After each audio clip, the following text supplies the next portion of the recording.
Hey everyone, there were some questions about the grid.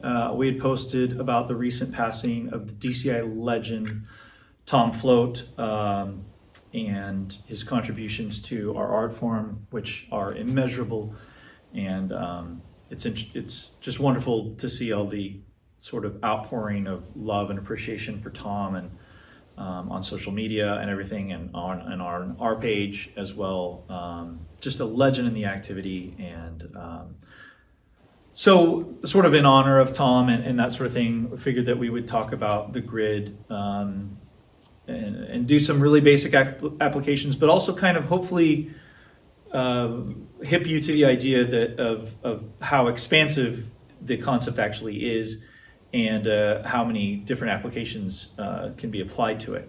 So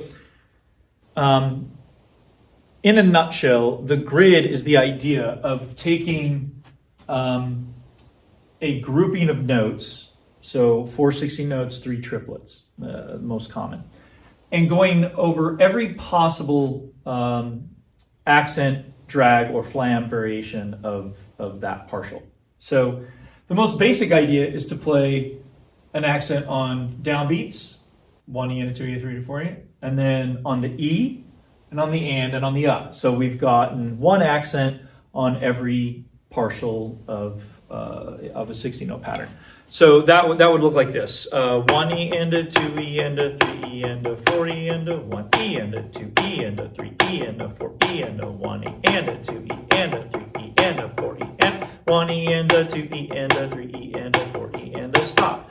So I did 4 of each accent on beat 1, and then 4 accents on the E, 4 accents on the and, 4 accents on the So that's a basic idea. Many times when we do the exercise, we will do it each one 4 times, and then we'll do each one twice, and then we'll repeat that. So we'll do the 2s 2 times.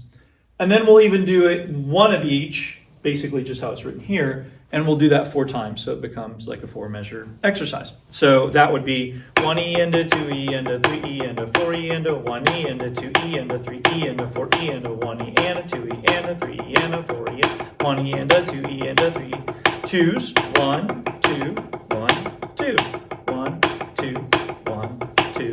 Do it again, 2, 2, 3, and then 1 of each. 1 E and a 2 E, 3 and 4. 4 times, 2 E, 3 and 4, a 1 E and a 2 E, 3 and 4, a 1 E and a 2 E and a 3 E and a 4 E and a stop.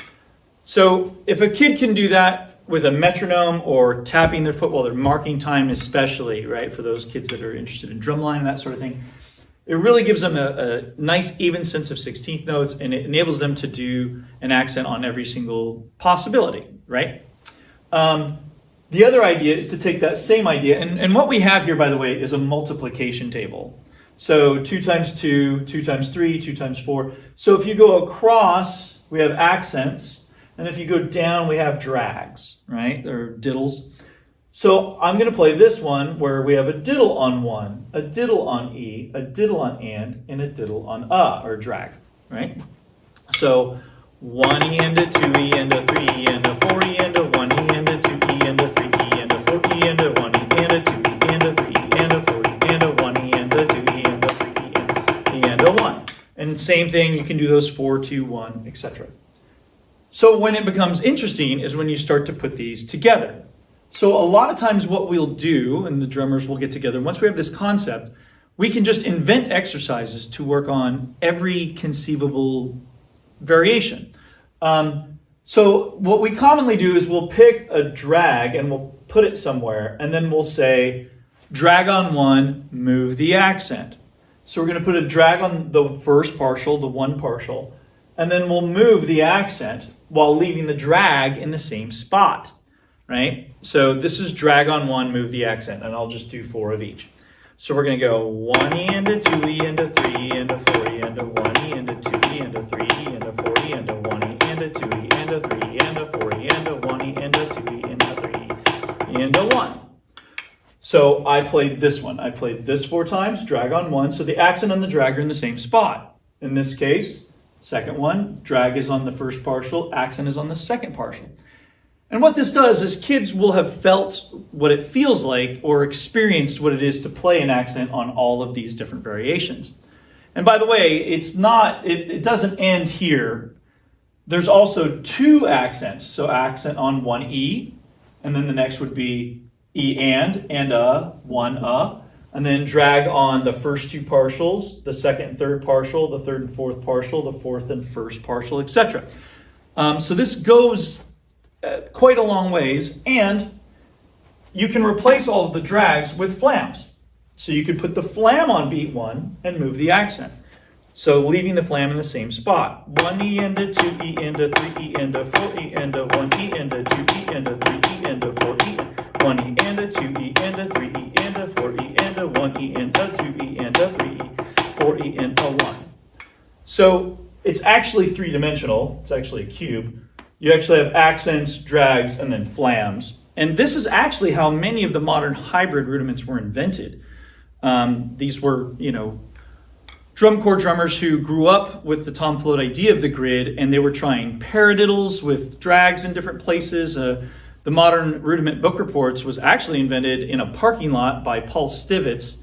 The Blue Devils and the Santa Clara Vanguard were hanging out. Paul Stivitz was trying to play paradiddle grid with different flams and drags in different places, and actually he invented the modern rudiment, which we call a book report. So these hybrids, cheese, flam drags, etc., they can all be played using the grid.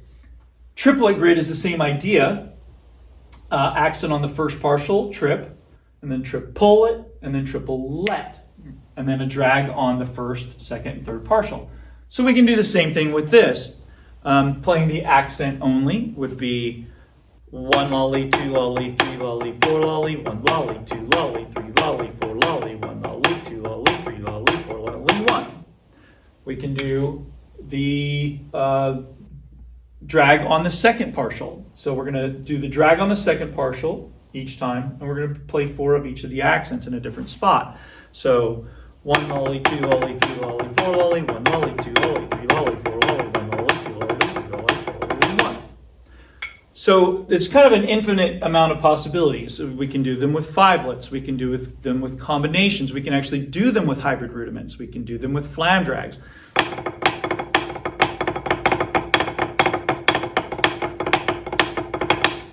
Excuse those grace notes there, but you get the idea. Another thing that we don't talk about often is the applications to all of the other instruments. Even something as simple as doing eighth notes on a shaker and putting an accent on the first partial, 1 2 3 4 1 2 3 4 1 2 3 4 1 2 1 2 3 4 1 2 3 4 1 2 3 4 1 2 3 4 1 2 3, putting the accent on the third partial, on the fourth partial, etc. Wonderful applications to drum set. So even taking a basic rock beat, where we just do eighth notes on the hi-hat and snare drum on 2 and 4, and then put the bass drum on 1, and then E, and then up. So we're going 1 2 3 4 1 2 3 4 1 E 2 3 E 4 1 E 2 3 E 4 1 and 2 3 and 4 1 and 2 3 and 4 1 a 2 3 a 4 1 a 2 3 a 4, etc. So this idea of the grid is really a wonderful concept and tool for your students to learn. First, doing the most basic things, just accents or just drags, flams, and then starting to experiment with their own combinations of the two. And again, if you write it up like this, you can do a math table, a multiplication table. So accent on the and, drag on the fourth partial. So you go across and down, and there you have it. Accent on the and, drag on the fourth partial. So this is the basic idea of the grid. It's a lot of fun, and it sort of opens up the kind of a world of possibilities for creating exercises and not having to reteach the container for which you're working on something. So if you're working on double strokes, or if you're working on accents, you're working on triplets, you can take a very basic idea like the grid and then just create an exercise using that format. So no matter what you're doing, you can sort of apply that basic concept. Also works for 4 mallets, 1, 2, 3, 4, different mallets, playing accents on different places with different partials. There's a lot of fun things that you can do with this concept. So if you have any other questions about it, or taking rudiments and applying the grid to different rudiments or something like that, it's a lot of fun, and hopefully this video helps you at least sort of understand the basic idea of it.